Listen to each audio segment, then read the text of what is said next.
കൊടൂര villain, പൈശാചികം. അല്ല, ആ സിനിമയില് ആപ്റ്റ് ആയിട്ടുള്ള വാക്കാ ഞാൻ പറഞ്ഞത്.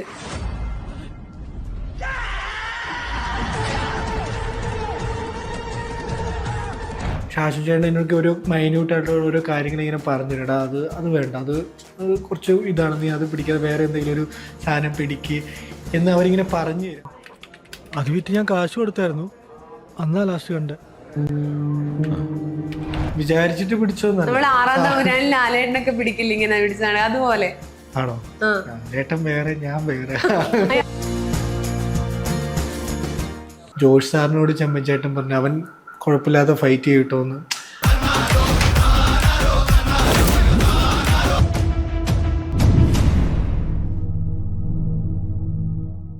ഇപ്പം ഓഡീഷൻ പലപ്പോഴും ഓപ്പൺ ഓഡീഷനൊക്കെ ഭയങ്കര ഒരു എന്താ പറയുക തട്ടിപ്പാന്നൊക്കെ പറയുന്നേക്കെ. അങ്ങനെയല്ല, പലരും വെറുതെ ആൾക്കാരെ ഇങ്ങനെ വിളിക്കും, ഒരു കാര്യവും ഇല്ല. ചിലപ്പം ക്രൗഡിലൊക്കെ നിൽക്കാനായിരിക്കും. അങ്ങനെ സംഭവിച്ചിട്ടുണ്ടോ? അങ്ങനെ ഇപ്പോൾ നമ്മൾ ഞാൻ ചെയ്ത എല്ലാ പടങ്ങളും, പണ്ട് ചെയ്തിട്ടുള്ള എല്ലാ പടങ്ങളും ഓഡീഷൻ അറ്റൻഡ് ചെയ്ത് അതിൽ അങ്ങനെ സെലക്ട് ആയിട്ട്, അപ്പം നമ്മോട് ഒരു ക്യാരക്ടർ ഉണ്ടെന്ന് പറഞ്ഞിട്ടായിരിക്കും നമ്മൾ വിളിക്കുന്നതും. പക്ഷെ അവിടെ ചെന്ന് കഴിയുമ്പോഴായിരിക്കും നമുക്ക് മനസ്സിലായി, പക്ഷേ പരിപാടി അപ്പോൾ ഒരു പറഞ്ഞ പരിപാടി, പക്ഷെ ആ ക്യാരക്ടറിന് ചിലപ്പോൾ അധികം കൂടുതലായിട്ടൊന്നും ചെയ്യാനുണ്ടാവത്തില്ല. ചിലപ്പം അവൻ്റെ ഫ്രണ്ട് ആണെങ്കിൽ ഒരു ഗ്യാങ് പരിപാടിയായിരിക്കും. അപ്പോൾ അങ്ങനെ ഡയലോഗ് ആണെങ്കിൽ 1-2 ഡയലോഗുകളൊക്കെ ഉണ്ടാവുള്ളൂ. ചിലപ്പോൾ ഡയലോഗുകളൊന്നും ഇല്ലാത്ത വേഷങ്ങൾ വരെ ചെയ്തിട്ടുണ്ട്. അത് ആ സമയത്ത് നമ്മൾ വളർന്നുകൊണ്ടിരിക്കും. നമ്മൾക്കിപ്പോൾ ഒന്നും പറഞ്ഞ നമ്മൾ സ്റ്റാർട്ടിങ് സ്റ്റേജിലായിരുന്നല്ലോ. അപ്പം അത് ഓഡീഷൻസ് ചിലപ്പം അവർ ഏതെങ്കിലും ഒരു ക്യാരക്ടറിന് വേണ്ടിയിട്ടായിരിക്കും, ചിലപ്പം മെയിനായിട്ട് ഒരു ക്യാരക്ടറിന് വേണ്ടിയിട്ടൊക്കെ ആയിരിക്കും ഓഡീഷൻ. അപ്പോൾ എല്ലാവർക്കും എല്ലാ പടത്തിലും ഇപ്പോൾ ഒരു 1000 പേര് പോകുന്ന ഓഡീഷനിൽ ഇപ്പോൾ അത്രയും പേര് നമുക്ക് എടുക്കാൻ പറ്റില്ല. അവർ ചിലപ്പോൾ 1-2 ആൾക്കാർ എടുക്കുന്നുണ്ടാവും. ചിലപ്പം ബാക്കിയുള്ളവരൊന്നും അറിയത്തുണ്ടാവില്ല, സെലക്ട് ചെയ്തിട്ടുള്ളത് അവർ അറിയുന്നില്ല.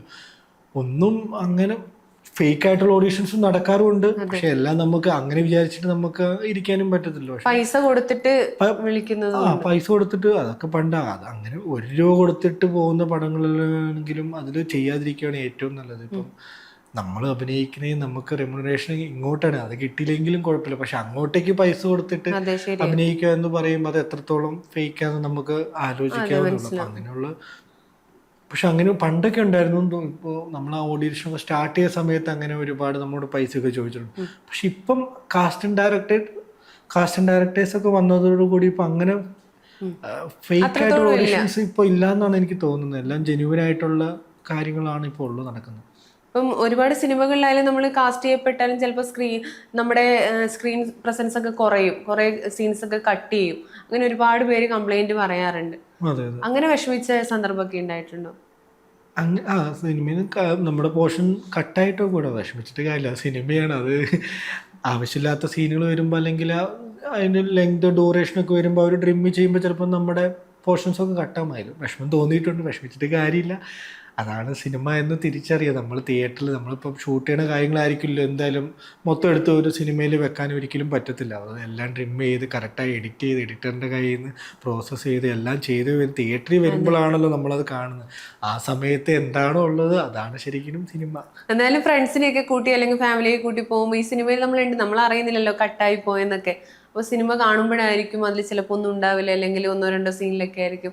അപ്പൊ അങ്ങനെ അവരും പറയുമല്ലോ ഇതിൽ അഭിനയിക്കാനാണോ പോയത്, അങ്ങനെയൊക്കെ പറഞ്ഞിട്ടുണ്ടോ? അങ്ങനെയൊന്നും ആരും പറഞ്ഞിട്ടൊന്നുമില്ല. കാരണം ഞാൻ എൻ്റെ ക്യാരക്ടർ എത്രത്തോളം വലുതാണെന്ന് അങ്ങനെ ആരോടും അങ്ങനെ പറയാറില്ല. നമുക്കറിയാം സിനിമ അപ്പോൾ ഇറങ്ങി കഴിഞ്ഞതിന് ശേഷമേ മാത്രമേ അങ്ങനെ പറയാറുള്ളൂ സാധാരണ. അതുകൊണ്ട് ഫ്രണ്ട്സ് അങ്ങനെ ആരും അങ്ങനത്തെ രീതിയിലുള്ള കംപ്ലൈൻറ്റ്സ് ഒന്നും ആരും പറഞ്ഞിട്ടില്ല. പിന്നെ എനിക്ക് ഭയങ്കരമായിട്ട് ഇഷ്ടപ്പെട്ടൊരു മൂവിയാണ് ഫേസ് ഓഫ് ദി ഫേസ്ലെസ്സിലെ. അതിൽ നല്ലൊരു വില്ലൻ സമീന്ദ്ര സിംഗ് അല്ലേ? അതിലേക്ക് എങ്ങനെയാ സിസ്റ്റർ റാണി വരിയെ ക്രൂരനായി കൊലപ്പെടുത്തുന്ന അതിലേക്ക് വരുന്നത് സത്യം പറഞ്ഞ ഹൃദയത്തിന് ശേഷമാണ് അതിലേക്ക് കാസ്റ്റ് ചെയ്യുന്നത്. അപ്പം ഹൃദയത്തിന്റെ എഡിറ്ററായിരുന്ന രഞ്ജൻ ഇബ്രാഹിം, ഹൃദയത്തിന്റെ കൺട്രോളർ ഷാഫി ചെമ്മാട്, അവർ രണ്ടുപേരുമാണ് എന്നെ ആ പടത്തിലേക്ക് കാസ്റ്റ് ചെയ്യുന്നത്. സമീന്ദർ സിംഗ് എന്ന് പറയുന്ന ക്യാരക്ടർ എല്ലാവർക്കും അറിയാം. സിസ്റ്റർ റാണി മരിയനെ കൊന്ന ക്യാരക്ടറാണ്. അത് നമ്മൾ റിയൽ ലൈഫിൽ ഇപ്പോഴും ജീവനോടെ ഉള്ള ഒരു പേഴ്സണാണ്. അതെ, ഇപ്പോഴും അയാൾ ജീവനോടെ ഉണ്ട്. അത് റാണി മരിയനെ കൊന്നതിന് 10 വർഷത്തോളം 10 വർഷം ഇതായി. അത് 7 വർഷത്തിന് ശേഷം പിന്നെ പുറത്തിറങ്ങി മൂപ്പര്. ഇവരുടെ അതിന്റെ സിനിമ കണ്ടറിയാം, അതിന്റെ സ്റ്റോറിയും കാര്യങ്ങളൊക്കെ. അതെ, അത് പശ്ചാത്താപിച്ച് അവർക്ക് അവരുടെ ഫാമിലി വന്നിട്ട് അവരുടെ സിസ്റ്ററിന്റെ ഫാമിലി തന്നെ ഹർജിയൊക്കെ കൊടുത്ത് അവരെ പുള്ളിനെ പുറത്തിറക്കി അങ്ങനെയുള്ള ഒരു പരിപാടി. അപ്പം ഒരു റിയൽ ലൈഫിലുള്ള ഒരു ക്യാരക്ടർ ചെയ്യുക എന്ന് പറയുന്നത് ഇപ്പം എല്ലാ ഒരു ആക്ടേഴ്സിനും ആഗ്രഹിക്കുന്ന ഒരു കാര്യമാണ്. അത് ചെയ്യാൻ പറ്റിയത് ഭാഗ്യമായിട്ട് കാണുന്നു എന്തായാലും. വത്തിക്കാനിൽ പ്രദർശിപ്പിച്ച ആദ്യത്തെ മലയാള സിനിമയാണ്. ഒരു ഓസ്കാർ നോമിനേഷൻ പോയി, ഏകദേശം ഇപ്പോൾ ഒരു 100ഓളം അവാർഡുകൾ കിട്ടിയിട്ടുണ്ടെന്ന് എനിക്ക് തോന്നുന്നത്. പിന്നെ പല ലാംഗ്വേജ് ഇന്റർനാഷണൽ ഫിലിം ഫെസ്റ്റിവലിലൊക്കെ കിട്ടിയിട്ടുണ്ട്. അതെ അതെ അതെ, ഇന്റർനാഷണൽ ഫിലിം ഫെസ്റ്റിവലിലും ഏകദേശം ഒരുപാട് അവാർഡുകൾ കിട്ടി. ഇപ്പോൾ 100ഓളം അടുത്ത അവാർഡുകളൊക്കെ കിട്ടിയിട്ടുണ്ട് പടത്തിന്. മാർപ്പാപ്പ ആ സിനിമ കാണുന്ന ചിത്രമൊക്കെ മാർപ്പാപ്പ ആദ്യമായിട്ട് കാണുന്ന പടം അതായിരിക്കും എനിക്ക് തോന്നുന്നത്. മാർപ്പാപ്പ അങ്ങനെയല്ല, മാർപ്പാപ്പ കണ്ടൊരു സിനിമയിൽ ഭാഗം. അതെ അതെ അതെ, അതൊക്കെ ഒരു ഭാഗ്യമായിട്ട് കാണുന്നു നമുക്ക്. ഒരു ആക്ടറെ സംബന്ധിച്ചോളം ശരിക്കും അതൊക്കെയാണ് ഒരു ഭാഗ്യം. നമുക്ക് വീണ്ടും മുന്നോട്ട് പോകാൻ വേണ്ടി, അല്ലെങ്കിൽ ഓരോ സ്ട്രഗിൾ വരുമ്പോഴും ഓക്കെ എന്ന് പറഞ്ഞ് വീണ്ടും ട്രൈ ചെയ്യാൻ വേണ്ടിയൊക്കെ പ്രചോദനം കിട്ടുന്ന കാര്യങ്ങളാണുള്ളത്. മധ്യപ്രദേശിലുള്ള ഒരുപാട് പേര് അതിൽ അഭിനയിച്ചിട്ടുണ്ട്. അങ്ങനെ വിവിധ സംസ്ഥാനങ്ങളിലുള്ള ഒരുപാട് സ്റ്റേറ്റിൽ നിന്നുള്ള ആക്ടേഴ്സ് ഉണ്ടായിരുന്നു. അവിടുത്തെ തിയേറ്റർ ബാക്ക്ഗ്രൗണ്ടിലുള്ള ഒരുപാട് ആൾക്കാർ, എല്ലാ എനിക്ക് തോന്നുന്നു ഇന്ത്യയിൽ നിന്നുള്ള ഒരു പകുതി സ്റ്റേറ്റിലുള്ള ആൾക്കാരെങ്കിലും ആ പടത്തിൽ അഭിനയിച്ചിട്ടുണ്ടായിരുന്നു. ഇന്റർനാഷണൽ തലത്തിലുള്ള ഒരു മൂവിയാണ്. അതെ അതെ അതെ, എല്ലാവരും നന്നായിട്ട് ചെയ്യുകയും ചെയ്തു. ആ ക്യാമറ ചെയ്തതാണെങ്കിൽ സ്വദേശ് എന്നും പറഞ്ഞിട്ട് പഴയ നമ്മൾ ഷാറുഖ് ഖാൻ്റെ പടത്തിലെ ക്യാമറമാനായിരുന്നു ചെയ്തത്. എല്ലാം ടെക്നിക്കലി ആണെങ്കിലും ഭയങ്കര പഴയ ആൾക്കാരാണ് അതിൽ വർക്ക് ചെയ്തത്. അതിൻ്റെയൊക്കെ ഒരു ഇതായിരിക്കും അതിനും ഓസ്കാറിന് വരെ എത്താൻ സാധിച്ചത്. അപ്പം വിൻസിയെ പോലെയുള്ള സ്റ്റേറ്റ് അവാർഡ് കിട്ടിയ ഒരു നടിയുടെ കൂടെ അഭിനയിക്കുക, അതൊക്കെ വലിയൊരു കാര്യമല്ലേ? എന്ന് വെച്ചാൽ രണ്ടുപേരും നല്ല സീനാണ്. അതെ അതെ, സ്റ്റേറ്റ് അവാർഡ് കിട്ടുന്നതിന് മുമ്പാണ് നമ്മുടെ പടം ഷൂട്ട് നടന്നത്. അതിനുശേഷമാണ് രേഖയുടെ ഷൂട്ട് നടന്നത്. പക്ഷെ രേഖ ആദ്യം നമ്മുടെ പടത്തിനേക്കാൾ മുമ്പ് റിലീസായിരുന്നു. മിൻസി ഒരുപാട് സ്ട്രഗിൾ ചെയ്തിട്ടുണ്ട്. നമ്മുടെ സീക്വൻസ് ഒക്കെ ചെയ്യുമ്പം പടം കണ്ടിട്ടുണ്ടെന്ന് ബസ്സിലുള്ള സീക്വൻസുകളൊക്കെ ഭയങ്കര ഒരുപാട് അവിടെ ഇവിടെ തട്ടുകയും ഇതൊക്കെ ചെയ്തിട്ടുണ്ട്. അപ്പം നമ്മളോട് കോപ്പറേറ്റ് ചെയ്യുന്ന ഒരു ആക്ടർ ആകുമ്പോൾ, ആക്ട്രസ് ആകുമ്പോൾ, അല്ലെങ്കിൽ കൂടെ അഭിനയിക്കുന്നവർ നമ്മളോട് അത്രത്തോളം കോപ്പറേറ്റ് ചെയ്തെങ്കിൽ മാത്രമേ നമുക്കും ആ സീക്വൻസ് നന്നാകാൻ പറ്റും. അപ്പം മിൻസി ആണെങ്കിലും എനിക്ക് തോന്നിയിട്ട് അവൾ മിൻസി ചെയ്യുന്ന ക്യാരക്ടേഴ്സ് എല്ലാം കുറച്ച് ആക്ടിങ്ങിന് ഭയങ്കര ഇമ്പോർട്ടൻസ് ഉള്ള ക്യാരക്ടേഴ്സാണ് കൂടുതലും ചെയ്തേക്കണേ. അതുകൊണ്ടാണ് സ്റ്റേറ്റ് അവാർഡ് വിൻ ചെയ്യാന്ന് പറഞ്ഞു കഴിഞ്ഞാൽ ഇത്ര ഒരുപാട് പടങ്ങൾ ചെയ്തിട്ടില്ല. പക്ഷെ ചെയ്ത പടങ്ങളെല്ലാം ശ്രദ്ധിക്കപ്പെടുന്ന പടങ്ങളായിരുന്നു. അപ്പം 3-4 പടങ്ങളിൽ നിന്ന് സ്റ്റേറ്റ് അവാർഡ് വിൻ ചെയ്യാന്ന് പറഞ്ഞാൽ ഒരു അത്രയ്ക്ക് നല്ല കാലിബർ ഉള്ള ഒരാൾക്ക് അത് സാധിക്കത്തുള്ളൂ. അപ്പം എന്തായാലും അങ്ങനെയുള്ളവരോടുകൂടെ നമുക്ക് സ്ക്രീൻ സ്പേസ്, അത് മാത്രമല്ല കുത്തിക്കൊല്ല അത് എന്തെങ്കിലും വേദനിക്കുകയൊക്കെ ചെയ്തോ? അങ്ങനെ എന്തെങ്കിലുമൊക്കെ രസകരമായിട്ടുള്ള ഇത് ഉണ്ടായോ അതില്? വേദനിക്കുന്നത്ര അത് ശരിക്കും ഒരു റിയൽ ഇൻസിഡന്റ് ആണ് നിങ്ങൾ തമ്മിലുള്ള ഒരു ഇതില്. അതാ പറഞ്ഞ ചെറുതായിട്ട് ഇഞ്ചുറി ആയിട്ടില്ലെങ്കിലും പക്ഷെ ചെറുതായിട്ട് മുട്ടും തട്ടുമൊക്കെ വേദനിക്കുന്ന, ശരീരം വേദനിക്കുന്ന രീതിയിലൊക്കെ സംഭവിച്ചിട്ടുണ്ട്. പക്ഷെ അതിനൊന്നും ഒരു കുഴപ്പമില്ലാതെ ഓക്കെ എന്ന് പറയുന്നിടത്താണല്ലോ നമുക്ക് ഇപ്പൊ നമുക്കറിയാം തട്ടി അത് പ്രശ്നമായി മീൻസ് വേദനിച്ചിട്ടുണ്ടാവും നമുക്കറിയാം. പക്ഷെ അന്നോട് നമ്മൾ ചോദിക്കുമ്പോൾ ഓക്കെ എന്ന് പറയുന്നിടത്താണ് നമുക്ക് ഒരു ആക്ടർ ഓക്കെ പരസ്പരം ഒരു ഇത് കിട്ടുന്നത്. അപ്പോൾ അതില് എന്തായാലും മിൻസി ഒരുപാട് സ്ട്രഗിൾ ചെയ്തിട്ടുണ്ട്. എന്തായാലും കാണുമ്പോൾ തന്നെ നമുക്ക് മനസ്സിലാവും. അത് നല്ല ഭയങ്കര എന്ന് വെച്ചാൽ വെള്ളമില്ല, അത്രയും ഒരു വലിയൊരു അങ്ങനെ ഡ്രൈ ഏരിയകളിലായിരുന്നു കൂടുതലായിട്ട് ഷൂട്ട് ചെയ്തത്. പിന്നെ ഒറിജിനൽ ആയിട്ടുള്ള കോളനികളിലൊക്കെ നമ്മൾ ഷൂട്ട് ചെയ്തായിരുന്നു. അവിടുത്തെ അവരുടെ ജീവിത സാഹചര്യം കാണുമ്പോൾ നമുക്ക് മനസ്സിലാവും നമ്മളൊക്കെ എത്ര ഭാഗ്യവന്മാരാന്നുള്ളത്. കാരണം മധ്യപ്രദേശിൽ തന്നെയായിരുന്നു ഷൂട്ട്. അതെ അതെ, ലോണാവാല എന്ന് പറഞ്ഞിട്ടൊരു സ്ഥലത്തായിരുന്നു ഷൂട്ട് ചെയ്തത്. ശരിക്കും വിശ്വാസിയാണോ? വിശ്വാസമുണ്ട്. അപ്പൊ വിശ്വാസമുണ്ട്. അപ്പൊ സിസ്റ്റർ റാണി മരി ഇങ്ങനെ കൊല്ലുന്ന ഒരു കഥാപാത്രമാണെന്ന് അറിഞ്ഞപ്പോ ആദ്യം ഭയങ്കര എന്താ പറയാ, ആ കഥാപാത്രം ഇങ്ങനെ ചെയ്യണോ അങ്ങനെ എന്തെങ്കിലും ചിന്തിച്ചിരുന്നോ? സിനിമയല്ലേ, അഭിനയിക്കല്ലേ, അങ്ങനെയൊന്നും ചിന്തിക്കില്ല. കഥാപാത്രം കുറെ നാളിങ്ങനെ തങ്ങി നിന്നോ മനസ്സില്? അങ്ങനെയൊന്നും ഉണ്ടായിട്ടില്ല. ഇനി ഉണ്ടാവോ, ഇനിയും മുന്നോട്ടുള്ള നാളുകളിൽ ഏതെങ്കിലും ക്യാരക്ടർ ചെയ്യുമ്പോൾ അങ്ങനെ സംഭവിക്കുമെന്ന് എനിക്ക് അറിയത്തില്ല. പക്ഷെ ഇതുവരെ അങ്ങനെയൊന്നും സംഭവിച്ചിട്ടില്ല. അതല്ല ഒരു പൈശാചികമായിട്ടുള്ള ഒരു സീൻ ആയതുകൊണ്ട് ഞാൻ ചോദിച്ചേ ഉള്ളൂ. ഇനി വേറൊരു സിനിമ പറയുകയാണെങ്കിൽ നല്ല നിലാവുള്ള രാത്രി, ഭയങ്കര രസമായിരുന്നു ആ സിനിമയിൽ. അതിലൊരു കൊടൂര വില്ലൻ അല്ലേ? ചെമ്പവിനോദ് കൊടൂര വില്ലൻ, പൈശാചികം വാക്കുകള് അല്ല, ആ സിനിമയില് ആപ്റ്റ് ആയിട്ടുള്ള വാക്കാ ഞാൻ പറഞ്ഞത്. അതിലെങ്ങനെ ആ വില്ലൻ എന്നെ ഒരു വില്ലൻ ആക്കരുത് പ്ലീസ്. അതല്ല, ആ വില്ലൻ എന്ന് പറയുമ്പോ ഭയങ്കര ശ്രദ്ധിക്കപ്പെടുന്ന ഒരു വില്ലനായിരുന്നു അത്. അതെ അതെ. അപ്പൊ അതിനെ കുറിച്ച് എന്താ ഒന്ന് പറയാ? നിലാവുള്ള രാത്രി എനിക്ക് ഭയങ്കര എന്താ പറയാ, ഒരു ആക്ടർ എന്ന രീതിയിൽ എനിക്ക് കുറച്ച് ലെങ്തി ക്യാരക്ടർ കിട്ടുന്നത് നല്ല നിലാവുള്ള രാത്രിയാണ്. മർഫി ദേവസിയാണ് അതിൻ്റെ ഡയറക്ടർ. മർഫിയാണ് എന്നെ പടത്തിലേക്ക് വിളിക്കുന്നത്. അതിൽ ഫൈറ്റ് ആണെങ്കിലും കുറച്ചൊരു റോ ടൈപ്പ് പരിപാടിയായിരുന്നു. തിയേറ്റർ വാച്ച് പടം തന്നെയാണ് ശരിക്കും. അതിൻ്റെ ടെക്നിക്കലി ആണെങ്കിലും ഭയങ്കര രസമായിട്ട് വന്നൊരു ഈ പടമായിരുന്നു. മാർക്കോയൊക്കെ നമ്മൾ ഭയങ്കര എന്താ പറയാ ഭയങ്കരമായിട്ട് വയലൻസ് ഉണ്ടെന്ന് പറയും, പക്ഷെ ആരും നല്ല നിലാവുള്ള രാത്രി കണ്ടില്ലെന്ന് തോന്നുന്നു. രാത്രി അതെ അതെ നല്ല വളരെ കുറച്ച് വയലൻസ് ആണ്. നല്ല വയലൻസ് ഉണ്ടായില്ല, കാലൊക്കെ മുറിച്ച് കൈയൊക്കെ മുറിച്ച് അതെ അതെ രക്തമൊക്കെ ഇങ്ങനെ ഒഴുകി. ഓ അങ്ങനെ ചെയ്യുന്നതാണ്, അതാ ഞാൻ പറഞ്ഞേ. അതുകൊണ്ടാണ് കൊടൂരവില്ല. ആ സത്യം, മറ്റേ ആ നടന്റെ ഒന്നും കൈയില്ല പകുതി, അതിന് ചോര ഇങ്ങനെ ഒലിച്ചു. ഞാനല്ല ആ അത് പിന്നെ അജീഷേട്ടനല്ല മുറിച്ച്, എന്നാലും അതിനുള്ളൊരു സീനാണല്ലോ. അതെ അതെ നല്ലൊരു എക്സ്പീരിയൻസ് ആയിരുന്നു. അവർ അത്രയും സീനിയർ ആയിട്ടുള്ള ഒരുപാട് ആക്ടേഴ്സിന്റെ കൂടെ അഭിനയിക്കാൻ പറ്റി. ചെമ്പൻ ചേട്ടനാണെങ്കിലും കൂടുതലും എനിക്കുണ്ട് ചെമ്പൻ ചേട്ടനായിട്ട് എൻ്റെ കൂടെ ക്ലൈമാക്സിലെ ഫൈറ്റ് സീക്വൻസ് ആണെങ്കിലും നമുക്ക് പേടിയായിരുന്നു. കാരണം ഫൈറ്റൊക്കെ ചെയ്യുമ്പം ഇവരുടെ മേത്ത് തട്ട് കുറച്ച് മീൻസ് കുറേ ടൂൾസൊക്കെ ഉപയോഗിച്ചിട്ടുള്ള ഫൈറ്റ് ആയിരുന്നു. കുറച്ചൊരു ഹെവി ഫൈറ്റ് ആയിരുന്നു. ആദ്യമായിട്ട് ഞാൻ റോപ്പിൽ ഫൈറ്റ് ചെയ്യുന്ന ആ പടത്തിലായിരുന്നു.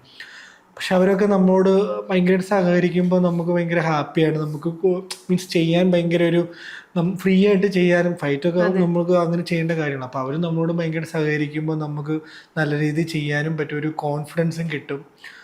അങ്ങനെ നല്ല രീതിയിൽ സംഭവിച്ച ഒരു പടമായിരുന്നു. അതിനുശേഷം ഒരുപാട് ആൾക്കാർ നമ്മളെ ഭയങ്കരമായിട്ട് നല്ല റീച്ച് കിട്ടിയ ഒരു ആക്ടർ എന്ന രീതിയിൽ നല്ല റീച്ച് കിട്ടിയൊരു സിനിമയായിരുന്നു അത്. സാന്ദ്ര തോമസ് ആയിരുന്നു പ്രൊഡ്യൂസ് ചെയ്തത്. അങ്ങനെ ഒരു പടത്തിന്റെ ഭാഗ്യമാകാൻ സാധിച്ചതിൽ എന്തായാലും ഭയങ്കര ലക്കിയാണ്. ഇപ്പം ആ സിനിമയെ കുറിച്ച് പറയുകയാണെങ്കിൽ ഞാൻ നേരത്തെ പറഞ്ഞ പോലെ ഭയങ്കര വയലൻസ് ആണ് അതിൽ. ലാസ്റ്റ് ആ സീക്വൻസിലൊക്കെ ആണേലും ഈ കൊത്തുന്നൊക്കെ സീനൊക്കെ ആണേലും ഭയങ്കര ഒരു വേറെ ലെവലായിരുന്നു അത്. പക്ഷെ എല്ലാവരിലേക്കും അത് എത്തിയില്ല. അതൊരു നല്ല സിനിമയായിരുന്നു, നല്ലൊരു സിനിമയായിരുന്നു. പക്ഷെ അത് ഒരു സ്ലാഷർ ജോണർ സിനിമയായിരുന്നു. പക്ഷെ അത് ഇഷ്ടപ്പെടുന്ന ആൾക്കാരിലേക്ക് സത്യം പറഞ്ഞ പടം എത്തിയില്ല. ശരിക്കും പറഞ്ഞാൽ അത് ഒന്നും കൂടെ കുറച്ചും കൂടെ ഒരു റീച്ച് കിട്ടേണ്ട, അല്ലെങ്കിൽ കുറച്ച് ആളും കൂടെ ശ്രദ്ധിക്കപ്പെടേണ്ട ഒരു സിനിമയായിരുന്നു. എല്ലാം വലിയ വലിയ കാസ്റ്റ് ആയിരുന്നു. ഇപ്പൊ ബിനു പപ്പു ആണേലും റോണി ഡേവിഡ്, പിന്നെ ചെമ്പൻ വിനോദിന്റെ കൂടെയാണ് സീക്വൻസ് എന്ന് പറഞ്ഞത്. ചെമ്പൻ വിനോദ് ഭയങ്കര എന്താ നല്ലൊരു നടനാണ്, നല്ല ഡയറക്ടറാണ്. എന്തെങ്കിലുമൊക്കെ സംസാരിച്ച് ഉപദേശങ്ങളൊക്കെ എന്തെങ്കിലും തന്നിട്ടുണ്ടോ? ഉപദേശങ്ങൾ ചെമ്പഞ്ചേട്ടൻ ഭയങ്കര സപ്പോർട്ടായിരുന്നു നമ്മളെ. ചെമ്പഞ്ചേട്ടൻ്റെ കൂടെ ഞാൻ ആന്റണിയിൽ ചെയ്തിട്ടുണ്ട്, പിന്നെ കൊത്തയില് ചെമ്പഞ്ചേട്ടൻ്റെ ഗ്യാങ്ങിൽ ഉള്ളൊരു ക്യാരക്ടർ. അപ്പോൾ കൊത്ത കഴിഞ്ഞിട്ടാണ് നല്ല നിലാവുള്ള രാത്രിയിലേക്ക് വന്നത്. അപ്പം നല്ല നിലാവുള്ള രാത്രി കഴിഞ്ഞിട്ടാണ് ആന്റണി ചെയ്യുന്നത്. നല്ല നിലാവുള്ള രാത്രിയാണ് ആദ്യം റിലീസായത് അല്ലേ? കൊത്തയൊക്കെ പിന്നീടല്ലേ റിലീസ് ചെയ്തത്? ആയിരുന്നു തോന്നുന്നു. ആ രണ്ട് പടം കഴിഞ്ഞിട്ടാണ് ആന്റണിയിലേക്ക് വരുന്നത്. ആന്റണിയിൽ ഒരു ഫൈറ്റ് സീനിന്റെ സമയത്ത് ജോർജ് സാറിനോട് ചെമ്പൻചേട്ടൻ പറഞ്ഞു അവൻ കുഴപ്പമില്ലാതെ ഫൈറ്റ് ചെയ്യട്ടോന്ന്. അത് കണ്ടപ്പോൾ നമുക്ക് ഭയങ്കര ആ ഒരു സപ്പോർട്ട് എന്ന് പറയുന്നത് എനിക്ക് ഭയങ്കര, കാരണം ജോർജ് സാറിന്റെ ഒരു പടത്തിൽ ഭാഗമാകുക എന്ന് പറയുന്നത് ഭയങ്കര ഒരു എല്ലാവരുടെയും ആഗ്രഹമാണ്. അത്രയും മാസ്റ്റർ ക്ലാസ് ഡയറക്ടറാണ്. ജയനെ വെച്ചിട്ട് മൂവി ചെയ്തിട്ടുള്ള ആളാണ്. അപ്പോൾ ചെറിയൊരു പരിപാടി, ഒരു ഫ്രെയിമിൽ നിൽക്കാൻ പറ്റുമോ എന്ന് പറയുന്ന ഭാഗ്യമാണ്. അപ്പം ചെമ്പൻചേട്ടൻ ജോർജ് സാറിനോട് അങ്ങനെ പറഞ്ഞപ്പോൾ തന്നെ ഭയങ്കര സന്തോഷം തോന്നി എനിക്ക്. തീർച്ചയായിട്ടും നമ്മളോട് എന്തെങ്കിലും ഒരു നമ്മളോടുള്ള സ്നേഹം കൊണ്ട് മാത്രമായിരിക്കില്ല അങ്ങനെയൊക്കെ പറയുന്നത്. അത് ഒരു ആക്ടറെ സംബന്ധിച്ചുള്ള ഒരു ഭാഗ്യമാണ് അത് അങ്ങനെ കിട്ടുക എന്ന് പറയുന്നത്. അപ്പോൾ അങ്ങനെയൊക്കെയുള്ള ആൾക്കാരുടെ കൂടെ അഭിനയിക്കുമ്പോൾ ഭയങ്കര കംഫർട്ട് ആയിരിക്കും അല്ലേ? അതെ അതെ അതെ. എങ്ങനെയാണ് അങ്ങനെ ഇപ്പൊ നമ്മൾ എക്സ്പീരിയൻസ് ആയിട്ടുള്ള ഒരാളുടെ കൂടെ അഭിനയിക്കുമ്പോൾ എക്സ്പീരിയൻസ് അല്ലാത്ത ഒരാളുടെ കൂടെ അഭിനയിക്കുമ്പോൾ ഭയങ്കര ഡിഫറൻസ് തോന്നാറുണ്ടോ? എനിക്ക് അങ്ങനെ ഡിഫറൻസ് ആണ്. പക്ഷേ എക്സ്പീരിയൻസ് ഉള്ള ആൾക്കാർ നമുക്ക് പല കാര്യങ്ങളും പറഞ്ഞു തരും, അവരിൽ നിന്ന് പല കാര്യങ്ങളും നമുക്ക് പഠിക്കാൻ പറ്റും. ഇപ്പം ഔസേപ്പിൻ്റെ ഔസേയത്തിൽ ചെയ്യുന്ന സമയത്ത് ഷാജോൻ ചേട്ടൻ്റെ കൂടെ ഒരു സീക്വൻസ് ഉണ്ടായിരുന്നു, പോലീസ് സ്റ്റേഷനിലെ സീക്വൻസ്. അപ്പം ഷാജോൻ ചേട്ടൻ എനിക്ക് ഒരു മൈന്യൂട്ടായിട്ടുള്ള ഓരോ കാര്യങ്ങൾ ഇങ്ങനെ പറഞ്ഞു തരടാ, അത് വേണ്ട, അത് കുറച്ച് ഇതാണ്, നീ അത് പിടിക്കാതെ വേറെ എന്തെങ്കിലും ഒരു സാധനം പിടിക്ക് എന്ന് അവരിങ്ങനെ പറഞ്ഞു തരും. അത് നമുക്ക് ഭയങ്കര ഒരു കോൺഫിഡൻസ് കിട്ടുന്ന കാര്യമാണ്. നമുക്ക് അത്രയും സീനിയർ ആയിട്ടുള്ള എത്രയോ പടങ്ങൾ നമ്മളെ പോലെ നമ്മൾ ചെറുപ്പം മുതൽ അവർ ഷാജോനൊക്കെ ചെറിയ ക്യാരക്ടറുകൾ ചെയ്ത് ഇപ്പം നിൽക്കുന്ന റേഞ്ച് എന്ന് പറഞ്ഞു കഴിഞ്ഞാൽ വേറെ ലെവലെത്തി. അവരും പഠിച്ചു വളർന്ന് അവർക്കും അവരുടെ സീനിയർ ആയിട്ടുള്ള ആൾക്കാർ അവർക്ക് ഇതേപോലെ ഓരോ കാര്യങ്ങൾ പറഞ്ഞു കൊടുത്തിട്ടുണ്ടാവും. അതുകൊണ്ടാണല്ലോ നമ്മളെ പോലെയുള്ള വളർന്നു വരുന്നവർക്ക് അവരും ഇങ്ങനെ പറഞ്ഞു തരുന്നത്. അങ്ങനെ പറഞ്ഞു തരാൻ കാണിക്കുന്ന മനസ്സിനെ ഭയങ്കര കാരണം എല്ലാവരും പറഞ്ഞു തരണമെന്നില്ല, അങ്ങനെ എല്ലാവരും ഇപ്പൊ പറഞ്ഞു തരുന്നു. പക്ഷെ അത് കാണിക്കുന്ന നമുക്കത് നമ്മളിപ്പോ വളർന്ന് നമ്മളും ഇതേപോലെ നമ്മളൊരു നല്ലൊരു ആക്ടറെ കഴിയുമ്പോൾ നമ്മുടെ കൂടെ വരുന്നവർക്കും നമുക്കും പറഞ്ഞു കൊടുക്കാൻ പറ്റും ഇതേപോലെ എന്ന്. അങ്ങനെ ഒരു മനസ്സുണ്ടാകണം, അങ്ങനെ മനസ്സുണ്ടാകണം ഉണ്ടാകണം. പിന്നെ അതിലാണേലും ഔസേപ്പിന്റെ ഉസ്യത്തിലാണേല് മുണ്ടൊക്കെ പിടിക്കുന്ന പ്രത്യേക ഒരു സ്റ്റൈലില്ല അല്ലെ? ഇങ്ങനെ ആണോ? അതെ, ആ ഒരു സ്റ്റൈലിൽ തന്നെ നിൽക്കുമ്പോഴായാലും നടക്കുമ്പോഴായാലും അങ്ങനെ പിടിച്ചിട്ടാ നടക്കുന്നത്. അപ്പൊ അത് നോട്ട് ചെയ്തില്ലേ? ഞാൻ നോട്ട് ചെയ്തൊന്ന് അങ്ങനെ അല്ല, എനിക്ക് സ്വാഭാവികമായിട്ട് അപ്പം ആ സിറ്റുവേഷനിൽ അത് സംഭവിച്ചു പോകുന്നതായിരിക്കും. അങ്ങനെ പ്രത്യേകം ഇങ്ങനെ ഇന്ന രീതി പിടിക്കണമെന്നും മനസ്സിൽ അങ്ങനെ വിചാരിച്ചിട്ട് പിടിച്ചോന്നല്ല. നമ്മൾ 6-ാം തമ്പുരാനിൽ ലാലേട്ടനൊക്കെ പിടിക്കില്ല ഇങ്ങനെ പിടിച്ചാണ് അതുപോലെ. ആണോ? ലാലേട്ടൻ വേറെ, ഞാൻ വേറെ. അങ്ങനെയല്ല, മുണ്ട് പിടിക്കുന്നതല്ല പറഞ്ഞത്. അങ്ങനെ അതാ പറഞ്ഞത്, നമ്മൾ ആ സീനിൽ അങ്ങനെ ആ സിറ്റുവേഷനിൽ അത് സംഭവിക്കുന്നതാണ്. അല്ലാതെ നമ്മൾ ഇന്ന രീതിയിൽ പിടിക്കാമെന്ന് നേരത്തെ ഇന്റൻഷനിൽ പിടിക്കുന്നൊന്നല്ല. പക്ഷെ അവരും നമ്മുടെ കൂടെ നിൽക്കുന്നവരാണെങ്കിൽ ഇപ്പൊ ഷാജോൻ ചേട്ടൻ, ദിലീഷ് ചേട്ടൻ, വിജയരാം സാറിന്റെ കൂടെ എനിക്ക് സ്ക്രീൻ സ്പേസ് ഇല്ലായിരുന്നു. പക്ഷെ അവരൊക്കെ അത്രയും സീനിയർ ആയിട്ടുള്ള ആൾക്കാരൊക്കെ അഭിനയിച്ച ഒരു പടമാണ്. അതിലാണ് എനിക്കൊരു ത്രൂ ഔട്ട് ഒരു ക്യാരക്ടർ ചെയ്യാൻ പറ്റി. ശരത്തേട്ടനാണ് അതിന്റെ ഡയറക്ടർ. അപ്പം നല്ലൊരു ക്രൂവിന്റെ കൂടെ, അതും അത്യാവശ്യം നല്ല രീതിയിൽ സിനിമ ശ്രദ്ധിക്കപ്പെട്ട സിനിമയാണ്. തിയേറ്ററിൽ ഒരുപാട് ഭയങ്കര റണ്ണിങ് കിട്ടിയില്ലെങ്കിലും പക്ഷെ OTT ഇറങ്ങിയ ശേഷമാണ് സിനിമ ചർച്ചയായി. നല്ലൊരു സിനിമ എന്ന് എല്ലാവരും പറഞ്ഞൊരു സിനിമയായിരുന്നു. അപ്പൊ അങ്ങനെയുള്ള സിനിമയുടെ ഭാഗമാകുമ്പോഴാണ് നമുക്കും കൂടുതൽ റീച്ച് കിട്ടുന്നത്. അതെ, അതിലാണ് ഔസേപ്പിന്റെ ഉസ്യത്തിലായാലും നമ്മുടെ ഷാജോൻ ചേട്ടന്റെ കൂടെ തന്നെ കോമ്പിനേഷൻ, അതുപോലെ തന്നെ ദിലീഷ് പോത്തന്റെ നല്ലൊരു സീനില് അല്ലേ? ദിലീഷ് ചേട്ടന് എന്തെങ്കിലും പറഞ്ഞു തന്നിട്ടുണ്ടോ? അങ്ങനെ നമ്മൾ ദിലീഷ് ചേട്ടനായിട്ട് അങ്ങനെ ഡയറക്റ്റ് അങ്ങനെ ഒരു കമ്മ്യൂണിക്കേഷൻ ചെയ്യാനുള്ള ഒരു അവസരം ആ സീക്വൻസിലൊന്നും ഉണ്ടായിട്ടില്ല. പക്ഷെ എന്തായാലും നമ്മൾ എന്തെങ്കിലും ഡൗട്ട് ചോദിക്കുക, അങ്ങനെ എന്തെങ്കിലും ചോദിക്കാറുണ്ടോ? അങ്ങനെ ഡൗട്ട് ചോദിക്കാനൊന്നും പറ്റിയില്ല. നമ്മൾ എനിക്ക് അങ്ങനെ പിന്നെ അത്രയും സീനിയർ ആയിട്ട് ആൾക്കാർ അങ്ങോട്ട് പോയിട്ട് ഡൗട്ട് ചോദിക്കുക, അല്ലെങ്കിൽ ഇപ്പം നമ്മൾ സ്വാഭാവികമായിട്ട് നമ്മളൊരു മീൻസ് അവരെ നമ്മൾ അത്രയ്ക്കും സീനിയർ, അത്രയും റെസ്പെക്ട് കൊടുക്കുന്ന ആൾക്കാരാണല്ലോ. അപ്പം അങ്ങോട്ട് പോയിട്ട് ചാടി കയറി അങ്ങനെ മിണ്ടാൻ എനിക്ക് അങ്ങനെ ഒരു കുറച്ച് ഇതുള്ള ഒരാളാണ് ഞാൻ. അങ്ങനെ അത് ഇങ്ങനെയുള്ള ഒരു നമ്മുടെ ഫ്രണ്ട്സ് സർക്കിളാണെങ്കിൽ ഓക്കെ. പക്ഷെ അവരൊക്കെ നമ്മൾ അത്രയും സീനിയർ ആയിട്ട് കാണുന്ന ആൾക്കാരല്ല. അപ്പൊ അവരോട് പെട്ടെന്ന് അങ്ങോട്ട് പോയിട്ട് അങ്ങനെയൊക്കെ മിണ്ടാനുള്ള ഒരു മടി എപ്പോഴും ഉണ്ടാകും. അതൊക്കെ മാറ്റണം അല്ലേ? മാറും. അതൊക്കെ മാറിക്കോളും. പിന്നെ പ്രിൻസ് ആൻഡ് ഫാമിലിയില് എന്താ പറയാ, ഫോട്ടോഗ്രാഫറായിട്ട് നമ്മുടെ ദിലീപ് ഏട്ടന്റെ സീനാണെങ്കിലും നല്ല ശ്രദ്ധിക്കപ്പെട്ടിരുന്നു. അത് അതെ. ദിലീപ് ഏട്ടന്റെ കൂടെ ഒരു കോമ്പിനേഷൻ സീനിൽ വർക്ക് ചെയ്യാൻ പറ്റി. അത് ഒരു ഭാഗ്യമാണ്. അവരൊക്കെ നമ്മൾ ചെറുപ്പം മുതൽ അവരെ നമ്മൾ കണ്ടു ഒരു ആക്ടർ എന്ന രീതിയിൽ. നമ്മൾ ആക്ടർ ആകുന്ന ആഗ്രഹിക്കുന്ന സമയത്ത് നമ്മൾ 90s കിഡ്സ് എന്ന് വേണമെങ്കിൽ പറയാം. അപ്പോൾ കണ്ടു വളർന്ന അവരെയൊക്കെയാണ് ലാലേട്ടനെയും മമ്മൂക്കേനെയും ദിലീപേട്ടനെയും സുരേഷ് ഏട്ടനെയും അങ്ങനെയുള്ള ആൾക്കാരെ കണ്ടിട്ടാണ് നമ്മളൊരു ആക്ടർ ആണെന്നുള്ള രീതിയിലൊരു വളർന്നു വന്നുകൊണ്ടിരുന്നത്. അപ്പം അവരുടെ കൂടെയൊക്കെ ഒരു സ്ക്രീൻ ഷെയർ ചെയ്യാൻ പറ്റുമെന്ന് ഭയങ്കര ഒരു ഭാഗ്യമാണ് എന്തായാലും. അതെ, അങ്ങനെ എല്ലാവരുടെ കൂടെയും പറ്റിയിട്ടുണ്ട്. എല്ലാ സീനിയർ ആയിട്ടുള്ളയും അങ്ങനെ എല്ലാവരുടെയും നല്ല കഥാപാത്രങ്ങൾ ചെയ്യാത്ത ഒരാൾക്കാർ, ഒരുപാട് സീനിയർ ആയിട്ടുള്ള ആൾക്കാരോട് വർക്ക് ചെയ്യണമെന്ന് ആഗ്രഹിക്കുന്നു. അങ്ങനെ ആരുടെ കൂടെ ഏറ്റവും ആഗ്രഹമുള്ളത് മൈൻഡിൽ? നമുക്കൊരു ആഗ്രഹം ഉണ്ടാവില്ലേ? പണ്ട് മുതലേ ലാലേട്ടനാണ്, ഭയങ്കര ലാലേട്ടൻ ഫാനാണ്. അപ്പം ലാലേട്ടന്റെ കൂടെ ഒരു സീനിലെങ്കിലും നിൽക്കാൻ പറ്റണമെന്ന് വിചാരിക്കുന്നത് സംഭവിക്കണം. അതെല്ലാ സിനിമ സ്വപ്നം കാണുന്ന എല്ലാവരുടെ ആഗ്രഹമാണ്. അപ്പം അത് സംഭവിക്കും. ലാലേട്ടൻ്റെ കൂടെ ആണെങ്കിലും മമ്മൂക്കേൻ്റെ കൂടെ ആണെങ്കിലും അവർ അഭിനയിച്ച ഒരു പടത്തിൽ ഇപ്പം അഭിനയിക്കാൻ പറ്റി. മഹേഷ് നാരായണൻ ഡയറക്ടർ എന്ന പടത്തിൽ ഒരു ഒറ്റൊരു സീനിലുള്ള ചെറിയ, പക്ഷെ അവരുടെ കൂടെ സിനിമയുടെ ഭാഗമാകാൻ പറ്റി. ഷൂട്ട് കഴിഞ്ഞോ? ഷൂട്ടൊക്കെ കഴിഞ്ഞ് അറിയത്തില്ല. ഒറ്റൊരു സീക്വൻസ് ഉള്ളൂ. പടം ഇറങ്ങുമ്പോൾ പേരിട്ടായിരുന്നില്ലല്ലോ? ഇല്ല, പേരിട്ടില്ല, അനൗൺസ് ചെയ്തിട്ടില്ല. ഇപ്പൊ മമ്മൂക്കൊക്കെ സുഖമില്ലാത്തപ്പോ കുറച്ച് നിർത്തി വെച്ചായിരുന്നു. ഇപ്പൊ ഷൂട്ടർ മമ്മൂക്കേന്റെ പോർഷൻ നടക്കുന്നില്ല, ബാക്കി നടക്കുന്നുണ്ടെന്ന് തോന്നുന്നു. പിന്നെ വരാനാണെങ്കിൽ പുതിയ നല്ലൊരു മൂവി വരാനുണ്ട്, ആശാൻ അല്ലേ? ആശാൻ, അതിന്റെ ഡയറക്ട് ചെയ്യുന്ന പടം. നമ്മുടെ അമ്പിളിക്ക് ശേഷം ജോണേട്ടൻ ഡയറക്ട് ചെയ്യുന്ന പടമാണ്. ജോണേട്ടൻ തന്നെയാണ് അതിന്റെ മ്യൂസിക് ഡയറക്ടറും. അപ്പോൾ അതിലൊരു ചെറിയൊരു ക്യാരക്ടർ ചെയ്യാൻ പറ്റുന്നുണ്ട്. ഇന്ദ്രൻ സേട്ടനും ജോമോനുമാണ് അതിൽ ലീഡ് ചെയ്യുന്നത്. മാത്രമല്ല രോമാഞ്ചത്തിന്റെ പ്രൊഡ്യൂസർ കൂടിയാണ് ജോണേട്ടൻ തന്നെയാണ് ഈ പടം പ്രൊഡ്യൂസും ചെയ്തത്. അപ്പൊ വേറെ ലെവല് പടമായിരിക്കും. രോമാഞ്ചായാലും ഗപ്പി ആയാലും അമ്പിളി ആയാലും എല്ലാം ഒന്നിനൊന്ന് ഡിഫറെന്റ് ആണല്ലോ. അതെ, അങ്ങനെ സംഭവിക്കട്ടെ, നല്ലൊരു പടമാവട്ടെ. ജോണറൊക്കെ വേറൊരു പടം അടിനാശം വെള്ളപ്പൊക്കം എന്ന് പറഞ്ഞിട്ട് നമ്മുടെ അടികപ്പിയാരെ കൂട്ടമണിയുടെ ഡയറക്ടർ വർഗീസേട്ടൻ ഡയറക്ട് ചെയ്യുന്ന ഒരു പടം, അതും റിലീസാകാനുണ്ട്. അതിൽ ഷൈൻ ടോം ചാക്കോയും പിന്നെ പുതിയതായിട്ടുള്ള ന്യൂകമേഴ്സാണ് അതിൽ ചെയ്തേക്കുന്നത്. അതും റിലീസാകാനുണ്ട്. 2 മൂവിയാണ് ഇനി ഉള്ളത്. അതെ. പിന്നെ ഷൂട്ടൊക്കെ ഏതിന്റെയാ നടക്കാനുള്ളത്? ഇപ്പോൾ ഡോസ് എന്ന് പറഞ്ഞിട്ട് സിജു വിൽസൺ നായകനാവുന്ന ഒരു പടത്തിന് ഷൂട്ട് നടന്നുകൊണ്ടിരിക്കുകയാണ്. അഭിലാഷ് ഏട്ടനാണ് അതിൻ്റെ ഡയറക്ടർ. വേറെ ഇനി ഒരു പേഴ്സണൽ ആയിട്ടുള്ള ഒരു കാര്യം ചോദിക്കുവാണെങ്കിൽ മാരീഡ് ആണോ? അല്ലല്ലോ. മാരീഡ് അല്ല. അല്ല, കല്യാണം കഴിക്കാനൊക്കെ പിന്നെ വീട്ടുകാരൊക്കെ നിർബന്ധിക്കുന്നുണ്ടോ? അങ്ങനെ നിർബന്ധിക്കുന്നുണ്ട്, പറയുന്നുണ്ട്, പക്ഷെ ടൈം ആയിട്ടില്ലാന്ന് തോന്നുന്നു. അങ്ങനെയല്ല, നമ്മളിപ്പം ആരെങ്കിലും പെണ്ണ് കാണാൻ പോകുമ്പോൾ ഒരാൾ പറഞ്ഞിട്ടുണ്ട് നല്ലൊരു വലിയ നടനല്ലാത്ത ഒരാൾക്ക് ഭയങ്കര സ്ട്രഗിൾ ആണ് ഇപ്പം കല്യാണം കഴിക്കാനൊക്കെ പോകുന്ന സമയത്ത്. ആയിരിക്കും, അങ്ങനെ തോന്നിയിട്ടുണ്ട്. ഇപ്പോൾ നമ്മളിപ്പം എന്താ പറയുക, ആക്ടർ എന്ന് പറയുമ്പോൾ അങ്ങനെ പേരെടുത്ത ഒരു ആക്ടർ ആയിട്ടില്ല.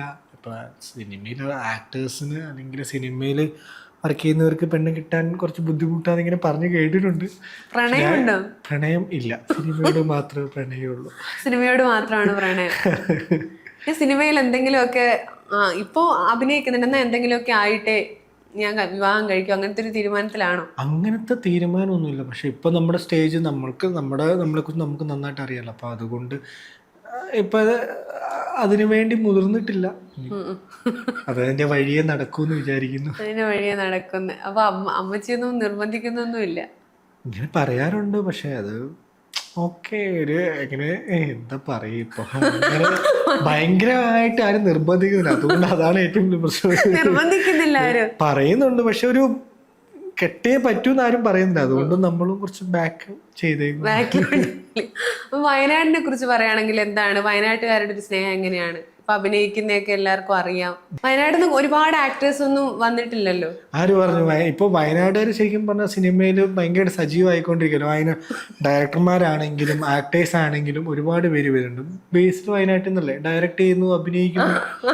മിഥുൻ മാനുവല്.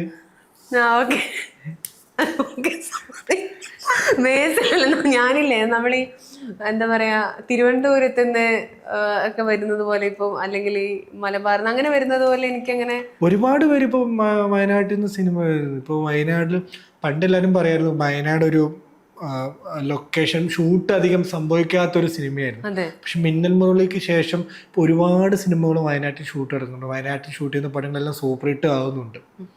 പണ്ട് അങ്ങനെ ഒരുപാട് ഷൂട്ട് നടക്കുന്നതാണ്. ഇപ്പൊ അതൊക്കെ മാറിയില്ല. ഇപ്പൊ ഒരുപാട് പേര് സിനിമയിലേക്കും വരുന്നുണ്ട്. ഏറ്റവും നല്ല ഡയറക്ടർമാർ ഇപ്പം മലയാള സിനിമയിലുള്ള മിഥുൻ മാനുവൽ ആണെങ്കിലും ബേസിൽ ജോസഫ് ആണെങ്കിലും, ബേസിൽ ജോസഫിന്റെ അടുത്ത പടം എല്ലാവരും വെയിറ്റ് ചെയ്യുന്ന, അടുത്തൊരു ഡയറക്ഷൻ വെയിറ്റ് ചെയ്യുന്ന ഒരാളായി മാറിയില്ല സിനിമ. ഒരു പ്രൊഡക്ഷൻ കമ്പനി സ്റ്റാർട്ട് ചെയ്തു. എല്ലാം വയനാട്ടുകാരല്ലേ. വയനാട്ടുകാര് നമ്മുടെ നാട്ടുകാർ നമ്മളെ ഒരുപാട് സപ്പോർട്ട് ചെയ്യുന്ന ആൾക്കാരാണ്. എപ്പം നാട്ടിൽ ചെന്ന് കഴിഞ്ഞാലും എല്ലാവരും ഒരുപാട് പേര് പടം കണ്ടിട്ട് നമുക്ക് മെസ്സേജ് അയക്കുകയും. ഞാൻ നാട്ടിലങ്ങനെ ഒരുപാട് പോകാറില്ല. ഇടയ്ക്ക് മാസത്തിൽ 2 ദിവസമൊക്കെ നാട്ടിൽ നിൽക്കാറില്ല. എപ്പോഴും എറണാകുളത്ത് തന്നെയാണ്. പക്ഷെ നാട്ടിൽ ചെല്ലുന്ന സമയത്താണെങ്കിലും ഒരുപാട് സപ്പോർട്ട് ചെയ്യുന്നുണ്ട് എല്ലാവരും. പടം കണ്ട് ഒരുപാട് പേര് മെസ്സേജ് അയക്കുന്നുണ്ട്. പുൽപ്പള്ളി പഴശ്ശിരാജ കോളേജിലൊക്കെ പോയിട്ടുണ്ടോ പരിപാടിക്കൊക്കെ? പോയിട്ടുണ്ട്. ഞാൻ അവിടുത്തെ യൂണിയൻ ഇനാഗുറേഷൻ അതിനൊക്കെ പോയിട്ടുണ്ട്. അതൊക്കെ ഒരു ഭാഗ്യം. നാട്ടിലെ അങ്ങനെയുള്ള ഫംഗ്ഷനൊക്കെ അറ്റൻഡ് ചെയ്യുമ്പോൾ നമുക്ക് തന്നെ വീണ്ടും നമുക്ക് പോരാടാനുള്ള ഒരു ഊർജ്ജം കിട്ടും. നാട്ടിൽ അങ്ങനെ കോളേജുകളിലും സ്കൂളിലും ഒക്കെ പോയിട്ടുണ്ട്. അല്ല യൂണിയൻ ഇനാഗുറേഷനും അവരുടെ യൂത്ത് മറ്റേ എന്താ പറയുക പരിപാടികളൊക്കെ ഒരുപാട് ഉണ്ടല്ലോ. കോളേജിൽ പഠിച്ചിട്ട് ഞാനും മറന്നുപോയി. എനിക്ക് ഭയങ്കര ഇഷ്ടമായിരുന്നു ആനുവൽ ഡേ. പുൽപ്പള്ളി കോളേജിൽ പഠിക്കണം എനിക്ക് ആഗ്രഹം ഉണ്ടായിരുന്നു, പക്ഷെ അച്ഛൻ വിട്ടില്ല. എനിക്കും പഠിക്കുന്ന ആഗ്രഹം ഉണ്ടായിരുന്നു. പക്ഷെ എന്താണ്, ഞാൻ പഠിച്ചത് മൈസൂറാണ്. ഡിഗ്രി PG ഒക്കെ മൈസൂറാണ്. നാട്ടിലും പഠിക്കാൻ പറ്റിയില്ല. അപ്പം എന്താണ് ഇനിയുള്ള ആഗ്രഹങ്ങളും? അല്ല സിനിമ തന്നെയാണ്, വേറെ എന്തൊക്കെയാണ്? എങ്ങനെയുള്ള കഥാപാത്രം? സിനിമ തന്നെ ആഗ്രഹങ്ങൾ. സിനിമയിൽ നല്ല ക്യാരക്ടറുകൾ ചെയ്യുക എന്നാണ് ആഗ്രഹം. ശ്രദ്ധിക്കപ്പെടുന്ന ക്യാരക്ടറുകൾ, മുഴുനീള ക്യാരക്ടറുകൾ, ലെങ്ത് ത്രൂ ഔട്ടുള്ള ക്യാരക്ടർ. നടനാകണമെന്ന് ആഗ്രഹമില്ലേ? നടനാണല്ലോ, നല്ലൊരു നടനാണെന്നാണ് ഒരു മുഴുനീള കഥാപാത്രത്തില് ഹീറോ ആയിട്ട്. എല്ലാം ആഗ്രഹങ്ങളുണ്ട്, എല്ലാം ആഗ്രഹങ്ങളാണ്. അത് സംഭവിക്കട്ടെ. അതങ്ങ് ഹീറോ ഒക്കെ ആകുന്നത് അത് സംഭവിക്കട്ടെ അത് എന്നാഗ്രഹിക്കുന്നു. അതിനുവേണ്ടി പ്രിപ്പറേഷനൊക്കെ നടത്തുന്നുണ്ട്. ഹീറോ നമ്മൾ ഒരുപാട് സപ്പോർട്ടിങ് ആക്ടേഴ്സ് ആവും. എന്നാലും ഹീറോ ആയിട്ട് ഒരു സിനിമയിൽ വരുമ്പോൾ അതിന് ഒരുപാട് നമ്മൾ എന്താ പറയുക ഹോംവർക്ക് ഒക്കെ ചെയ്യണ്ട. അങ്ങനെയൊക്കെ ചെയ്യുന്നുണ്ടോ? എന്താണ് ഹോംവർക്ക് ചെയ്യേണ്ടത്?